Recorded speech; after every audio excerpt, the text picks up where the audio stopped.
حضرت ابو ہریرہ بیان کرتے ہیں، ایک شخص نبی اکرم صلی اللہ علیہ وآلہ وسلم کی خدمت میں حاضر ہوا اور عرض کی، میں فاقے کا شکار ہوں۔ نبی اکرم صلی اللہ علیہ وآلہ وسلم نے اپنی بیویوں کو کھانا بھجوانے کا پیغام بھیجا تو انہوں نے جواب بھجوایا، اس ذات کی قسم جس نے آپ کو حق کے ہموار مبعوث کیا ہے، میرے پاس صرف پانی ہے۔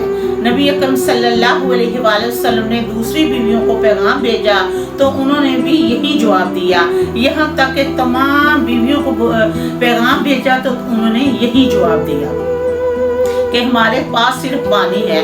نبی اکرم صلی اللہ علیہ وآلہ وسلم نے فرمایا، کون آج کی رات اس شخص کی مہمان نوازی کرے گا؟ اللہ تعالیٰ اس پر رحم کرے گا۔ ایک انصاری کھڑا ہوا اور عرض کی، یا رسول اللہ صلی اللہ علیہ وآلہ وسلم، میں اس کی مہمان نوازی کروں گا۔ پھر وہ انصاری اس شخص کو لے کر اپنے گھر چلا گیا۔ اس آدمی نے اپنی بیوی سے پوچھا، کیا تمہارے پاس کھانے کے لیے کچھ ہے؟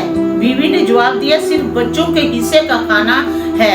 وہ انصاری بولا، تم انہیں کسی چیز سے بہلا دینا، جب وہ مہمان کھانے پر بیٹھے تو چراغ بجھا دینا اور یوں ظاہر کرنا جیسے ہم کھانا کھا رہے ہیں۔ وہ سب گھر والے دسترخوان پر بیٹھ گئے اور مہمان نے کھانا کھا لیا۔